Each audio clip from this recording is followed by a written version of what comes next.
Sa mga nakalipas na buwan, palaging nangunguna ang Bulacan sa may pinakamataas na kaso ng COVID-19 sa buong Central Luzon. Bahagi rin ng probinsya ng NCR Bubble o ang mga lugar na nakapalibot sa Metro Manila na nakararanas ng COVID surge. Pero nitong September 29, sinabi ng Bulacan Health Office na may pagbaba na sa COVID cases sa buong lalawigan. Average daily cases nila noong August na 406, bumaba na ng 9% ngayong September at naging 368. Kung titingnan ng datos, makikita na 11 sa kada 100,000 Bulakenyo ang nagpupositibo sa virus. Mula sa higit 3,000 noong nakaraang buwan, bumaba na rin sa 1,924 ang active cases ng probinsya base na rin sa September 28 data.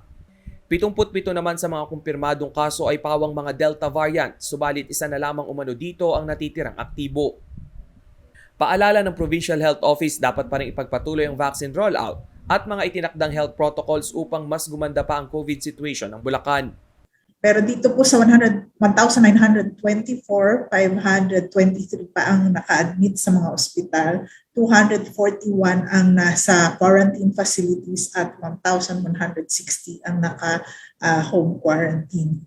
Pinakamataas ang average daily attack rate sa bayan ng Bustos kung saan 17 sa kada 100,000 residente ang nagkakaroon ng COVID.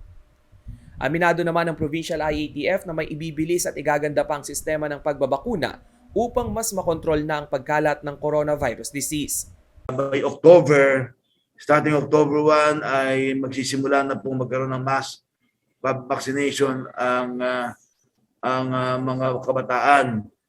I think 12 years old pataas na po. Ayun, pwede nang bakunahan. Sa latest COVID vaccination data, lumalabas na 585,715 Bulakenyo na ang fully vaccinated. Habang 736,404 naman na ang naturukan ng unang dose. Nasa 2.7 million ang target eligible population ng Provincial Health Office na makatanggap ng COVID vaccine. Samantala, ayon sa Okta Research, mukhang malapit na ang endgame o tuluyang pagbaba ng kaso ng COVID-19 sa NCR Plus dahil sa mababang reproduction rate sa Bulacan, Cavite, Laguna, Rizal at National Capital Region. Sa pag-aaral ng grupo, karaniwang tumatagal umano ang wave ng mga kaso ng 2 hanggang 3 buwan, dulot ng variants base na rin sa tinatawag nilang seasonality factor. Rainiel Pawid, CLTV News.